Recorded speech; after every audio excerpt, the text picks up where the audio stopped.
చల్లగాలి నా మదినే తాకేను, చలి రాత్రిలో చిరునవ్వు పుట్టేను. చల్లగాలి నా మదినే తాకేను, చలి రాత్రిలో చిరునవ్వు పుట్టేను. దూత చెప్పిన శుభవార్తకు నా హృదయం ఉప్పొంగేను.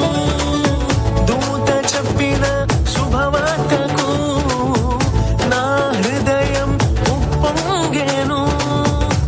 ఆ దూత ఏమని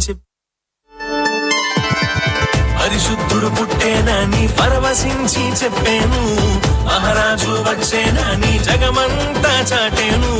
పరిశుద్ధుడు పుట్టేనని పరవశించి చెప్పాను, మహారాజు వచ్చేనని జగమంతా చాటేను. చల్లగాలి నా మదినే తాకేను, చలి రాత్రిలో